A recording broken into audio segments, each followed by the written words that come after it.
నమస్కారం. ఈ రోజు భారత కమ్యూనిస్టు పార్టీ సిపిఐ కామారెడ్డి జిల్లా 3వ మహాసభ సందర్భంగా ఆర్ఎండ్బి గెస్ట్ హౌస్ నుండి భారీగా rally police station road, Subhash road మీదుగా మున్నూరు కాపు సంఘంకు చేరడం జరిగింది. అనంతరం సిపిఐ సీనియర్ నాయకులు విఎల్ నరసింహారెడ్డి గారు జెండా ఆవిష్కరించడం జరిగింది.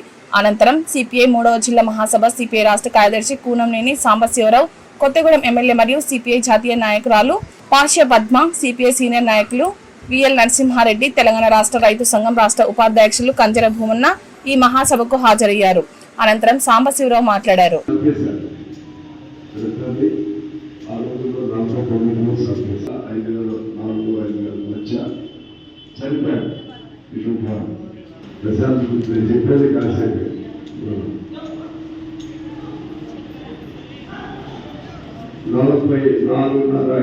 మంది మరణించారు. ఎందుకు మరణించారు?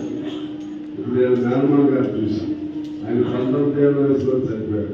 మంచిగా సూటు కూటేసుకుని ఉన్నాడు. కానీ ఆయన కాల్చి కట్టేసి చంపేశారు. ఇంకా ఇట్లా అనేక మంది మరణించారు. దేశంలో కూడా అనేక మంది మరణించారు. మీరు చరిత్ర తీసుకుంటే ఈ భారతదేశం కోసం, భారతదేశ స్వాతంత్రం కోసం, లేకపోతే వినేవాడికి భూమి కావాలని, పేదవాడికి హక్కులు కావాలని, వ్యవసాయ కూలీలకు వ్యక్తి చాకరీ నుంచి బయటికి తీసుకురావాలని, భూస్వామ్య వ్యవస్థ పోవాలని, జమీందారులు జాగీర్దారులు వాళ్ళు పెట్టే బాధల నుంచి విముక్తి కావాలని, కర్మాగారాల్లో పనిచేసే కార్మికులకు 8 గంటల పని హక్కు కావాలని, ఇటువంటి అనేక అంశాలపైన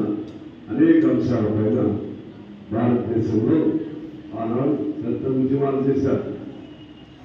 అదేవిధంగా బ్రిటిష్ వాళ్ళు వెళ్ళిపోవాలని, ఇక్కడ నిజామాబాద్ నుంచి విముక్తి కలగాలని, ఒక్కో రాష్ట్రంలో ఒక్కో రకం. మనకేమో తెలంగాణ సాయుధ పోరాటం అంటాం, తెలంగాణ రైతాంగ సాయుధ పోరాటం, అంటే తుపాకులు బట్టి మనం తిరగబడ్డాం. అట్లా కేరళలో పోరాటం, ఇంకో రాష్ట్రంలో పోరాటం. ఇన్ని పోరాటాలు చేసినటువంటి కమ్యూనిస్ట్ పార్టీని అణిచివేయాలని మన పార్టీ పై నిషేధం పెట్టారు.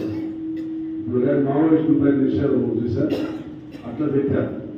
మావోయిస్టులపై నిషేధం లాగా మన పార్టీ పై నిషేధం పెట్టినా కూడా మనం